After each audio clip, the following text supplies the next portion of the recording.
राहुल के बिना मुझे भी अच्छा नहीं लग रहा था। अरे कार्तिक, राहुल क्यों नहीं आया? राहुल गुस्से में कहीं चला गया है। अरे काव्या, राहुल तुम्हारे लिए एक चिट्ठी छोड़ गया है, ये लो। और उस चिट्ठी में लिखा था, अलविदा काव्या, अब हम कभी नहीं मिलेंगे। फिर मैं अपने घर आती हूँ तो टेडी बेयर में एक पत्र मिलता है। जब मैं उसे देखती हूँ तो समझ जाती हूँ कि ये राहुल का ही पत्र है और मैं घबरा जाती हूँ। राहुल मुझे कहीं दिखाई नहीं देता। मुझे उसके साथ ऐसा नहीं करना चाहिए था और मैं रोने लगती हूँ। अगले दिन राहुल को एक गुंडा घेर लेता है। काव्या मेरी गर्लफ्रेंड है, तुम उसका पीछा छोड़ दो, नहीं तो बहुत बुरा होगा। अरे बेटा, काव्या तेरी शक्ल पर थूक देगी, पहले अपनी शक्ल देख, फिर काव्या के बारे में सोचना। वो सब छोड़, अगली बार से ध्यान रखना, काव्या के आसपास भी तुम दिखाई नहीं देने चाहिए। और इतना कहकर गुंडा वहाँ से चला जाता है। इसकी तो अरे भाई तुम टेंशन मत लो, मैं अभी पुलिस को फोन करता हूँ। और राहुल गुस्से में वहाँ से चला जाता है। अरे भाई ये गुंडा कौन था, क्या तुम उसे जानते हो? अरे भाई, ये काव्या का बहुत बड़ा आशिक है। फिर मॉनिटर वहाँ से चला जाता है और कार्तिक को कुछ समझ नहीं आता। अगले दिन राहुल मुझे पागलों की तरह ढूंढते हुए मेरे घर आ जाता है और आते ही मुझे गले लगा लेता है। सॉरी काव्या, उस दिन मुझे तुमसे ऐसा नहीं कहना चाहिए था। अरे कोई बात नहीं, चलो अंदर। और मैं अंदर आकर राहुल को पानी देती हूँ, लेकिन वो पानी नहीं पीता। तभी मैं जल्दी जल्दी पर्दे लगाने लगती हूँ ताकि कोई हमें देख ना ले। और राहुल धीरे धीरे मेरे पास आने लगा है। अरे रुको, ये सब नहीं, ये सब शादी के बाद करेंगे। और राहुल गुस्से में जाकर पानी पीने लगता है। जैसे ही वो बाहर जाने लगता है मैं गेट बंद कर देती हूँ। तभी राहुल को उस गुंडे की याद आती है और वो उसे मेरा फोटो भेज देता है। देख ले बेटा, आज मैं काव्या के कमरे में था। और ये देखकर गुंडा हैरान रह जाता है और तुरंत अपनी टीम को फोन करता है। मुझे ये लड़की हर कीमत पर चाहिए। दोस्तों, क्या काव्या को भी ये गुंडा उसकी गर्लफ्रेंड की तरह नुकसान पहुंचाएगा? ये जानने के लिए चैनल को सब्सक्राइब कर लीजिए। अगले दिन जब मैं रात को घर आ रही थी तभी एक छोटा लड़का टॉफी लेकर मेरे पास आता है। दीदी, ये टॉफी उस अंकल ने दी है। और मैं उसे देखते ही पहचान जाती हूँ। अरे ये तो मेरी दोस्त अन्या का कातिल है। मैं भागने की कोशिश करती हूँ, तभी कुछ गुंडे मुझे घेर लेते हैं और गुंडा बच्चे के हाथ से टॉफी लेकर कहता है, मैं तुम्हें इस लॉलीपॉप की तरह चूस जाऊंगा काव्या। और तभी वो लॉलीपॉप मेरे मुंह के पास लगा देता है। अरे कमीने, तेरे घर में बहन बेटी नहीं है क्या जो मुझे परेशान कर रहा है? और गुंडा जोर जोर से हंसने लगता है। मैं मौके का फायदा उठाकर उसे जोरदार लात मारती हूँ और वहाँ से भाग जाती हूँ। गुंडा दर्द से चिल्लाने लगता है। तभी मॉनिटर दौड़ते हुए राहुल के पास जाता है। अरे राहुल, काव्या को बचा ले यार, वो गुंडा उसे पकड़ने गया है। क्या मेरी काव्या पर हाथ उठाया उसने? आज उसे जिंदा गाड़ दूंगा। और राहुल गुस्से में उस गुंडे के घर पहुंचता है और उसे एक जोरदार लात मार देता है जिससे वो नीचे गिर जाता है। तू मेरी काव्या को छुएगा, मैं तेरा हाथ तोड़ दूंगा। और राहुल गुस्से में चाकू उठाकर उसे मारने दौड़ता है। और अगले दिन राहुल अपने दादा को लेकर मेरे घर आ जाता है। दादा, वो देखो, वहाँ रही काव्या। अरे बेटा, काव्या तो बहुत अच्छी लड़की लगती है। तभी राहुल मुझे बुलाता है और मैं अपनी दोस्तों के साथ उसके पास आती हूँ। नमस्ते दादाजी। अरे बेटा, तुम दोनों की जोड़ी बहुत अच्छी है, भगवान करे तुम दोनों हमेशा खुश रहो। नमस्ते दादाजी। और फिर राहुल घर पहुँचते ही, पागल हो गया है तू? अभी तेरी उम्र ही क्या है और तू शादी की बात कर रहा है? पापा, काव्या एक बहुत अच्छी लड़की है और मैं उससे सच्चा प्यार करता हूँ। बेटा, पहले अपनी लाइफ में सेटल हो जाओ, उसके बाद शादी कर लेना, तब कोई कुछ नहीं कहेगा। और राहुल गुस्से में वहाँ से चला जाता है। देख लो, तुम्हारा नाती कितना बिगड़ गया है। दोस्तों, क्या राहुल की प्रेम कहानी यहीं खत्म हो जाएगी या उसके पापा शादी के लिए मान जाएंगे? ये जानने के लिए चैनल को सब्सक्राइब कर लो। अरे मधु, तुम्हें पता है कल राहुल को उसके पापा ने बहुत डांटा। अरे हाँ यार, राहुल कितना मासूम है, उसके पापा को ऐसा नहीं करना चाहिए था। मधु, मुझे तो लगता है हम दोनों कभी नहीं मिल पाएंगे। अरे नहीं यार, तुम इतना टेंशन क्यों ले रही हो? राहुल तुमसे बहुत प्यार करता है, वो तुम्हें कभी छोड़कर नहीं जाएगा। मधु, मुझे बहुत डर लग रहा है। और फिर मधु मुझे गले लगाकर हिम्मत देती है। उधर राहुल क्लास में मेरी फोटो देखकर मुझे याद कर रहा था। तभी मैं क्लास में आ जाती हूँ। राहुल, जल्दी जल्दी ये सभी प्रश्न लिख लो, ये सब पेपर में आएंगे। पहले का 5वां और दूसरे का 4था, ये जरूर आएंगे, इन्हें याद कर लेना। और तभी स्कूल का लंच ब्रेक हो जाता है और सभी बच्चे बाहर चले जाते हैं। राहुल भी बाहर चला जाता है। अरे यार, राहुल अपना पेन यहीं छोड़ गया है। मैं उसके बैग में रख देती हूँ। तभी राहुल वापस क्लास में आ जाता है और मुझे जल्दी में टेबल से हल्की चोट लग जाती है। मैं जैसे ही पेन रखकर वापस आ रही थी तभी मेरा पैर बेंच से टकरा जाता है और मैं गिरने लगती हूँ। तभी राहुल आकर मुझे अपनी बाहों में संभाल लेता है। मैं शर्म से झुक जाती हूँ और अपना बैग लेकर क्लास से बाहर चली जाती हूँ। अरे भाई, लगता है काव्या तुम्हारे प्यार में पागल हो गई है। हाँ यार, मुझे भी ऐसा ही लगता है। और जैसे ही मैं स्कूल के बाहर आती हूँ तभी कुछ गुंडे मुझे घेर लेते हैं। आओ मेरी रानी, आज तुम्हें लॉलीपॉप खिलाते हैं। मैं डरकर वहाँ से भागने लगती हूँ। भागते भागते मैं छत पर पहुँच जाती हूँ, लेकिन वहाँ दोनों तरफ से गुंडे मुझे घेर लेते हैं। मैं बहुत डर चुकी थी और मेरे पास भागने का कोई रास्ता नहीं था। तभी अचानक राहुल वहाँ आ जाता है। काव्या को छोड़ दो, नहीं तो मैं किसी को नहीं छोड़ूंगा। गुंडे डरकर वहाँ से भाग जाते हैं। राहुल मुझे बचाकर घर लेकर आता है और अपने हाथों से मुझे पानी पिलाता है। काव्या, वो लोग कौन थे और वो तुम्हें क्यों नुकसान पहुंचाना चाहते हैं? बताती हूँ राहुल। दरअसल कुछ समय पहले मेरी दोस्त अन्या को उसके बॉयफ्रेंड ने इतना परेशान किया कि वो छत से गिरने पर मजबूर हो गई और अब वो हमारे बीच नहीं रही। इतना कहते ही मैं रोने लगती हूँ और राहुल गुस्से में अपने दोस्तों के साथ उन गुंडों को ढूंढने निकल पड़ता है। साले, तूने मेरी काव्या पर हाथ उठाया? और इतना कहकर राहुल गुंडे के मुंह पर जोरदार मुक्का मारता है जिससे उसके मुंह से खून निकलने लगता है। तभी गुंडे के मोबाइल पर कॉल आता है और वो वहाँ से भाग जाता है। और ये पूरी साजिश रिया की थी, उसी ने मुझे मरवाने के लिए गुंडे भेजे थे। दोस्तों, क्या काव्या को फंसाने के लिए रिया कोई और बड़ा खेल खेलने वाली है? ये जानने के लिए चैनल को सब्सक्राइब कर लीजिए। रिया गुस्से में दीवार से कूदने जा रही थी, तभी वहाँ राहुल आ जाता है। अरे ये कितना हैंडसम है, काश ये मुझसे पट जाए। राहुल, क्या तुम मुझे यहाँ से नीचे उतार दोगे? और राहुल अपनी बाहें फैलाकर कहता है, अरे रिया, चिंता मत करो, वहीं से कूदो, मैं तुम्हें पकड़ लूंगा।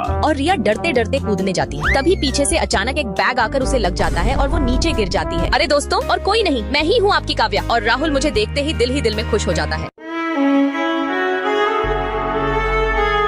अरे चिपकांडी, मुझे गिराकर ऊपर क्या देख रही है? और मैं बिना किसी की मदद के दीवार से नीचे उतरकर अपना बैग उठाती हूँ और वहाँ से चली जाती हूँ। राहुल, क्या तुम मुझे अपना नंबर दोगे? सॉरी रिया, मैं सिर्फ काव्या से प्यार करता हूँ, तुम हटो यहाँ से। और राहुल रिया को साफ मना कर देता है, जिससे रिया गुस्से से भर जाती है और राहुल अकेले में और मैं बिना किसी की मदद के दीवार से नीचे उतरकर अपना बैग उठाती हूँ और वहाँ से चली जाती हूँ। राहुल, क्या तुम मुझे अपना नंबर दोगे? सॉरी रिया, मैं सिर्फ काव्या से प्यार करता हूँ, तुम हटो यहाँ से। और राहुल रिया को साफ मना कर देता है, जिससे रिया गुस्से से भर जाती है और राहुल अकेले में आकर चुपचाप ईयरफोन लगाकर गाना सुनना होता है। तभी उसके दोस्त धीरे से आकर उसका ईयरफोन निकालते हैं अरे भाई क्या हुआ आजकल अकेले अकेले गाने सुन रहे हो? कुछ नहीं यार, बस ऐसे ही। और इतना कहकर राहुल फिर से ईयरफोन लगाकर वहाँ से चला जाता है। तभी क्लास में प्रिंसिपल आते हैं और कहते हैं, हेलो बच्चों, आप सभी ने बहुत अच्छा पेपर दिया है, लेकिन इस बार सबसे ज्यादा नंबर राहुल के आए हैं। राहुल बेटा स्टेज पर आओ। राहुल स्टेज पर जाकर बोलता है हेलो दोस्तों, मैं आप सबसे एक बात कहना चाहता हूँ, काव्या मेरी गर्लफ्रेंड है। I love you Kavya. और सभी बच्चे तालियां बजाने लगते हैं और मैं सोच में पड़ जाती हूँ। जब मुझे होश आता है लेकिन अरे ये तो कोई और लड़का है और अगले दिन मैं मैडम से छुट्टी मांगने जाती हूँ और मैडम मुझे 2 दिन की छुट्टी दे देती है। Thank you.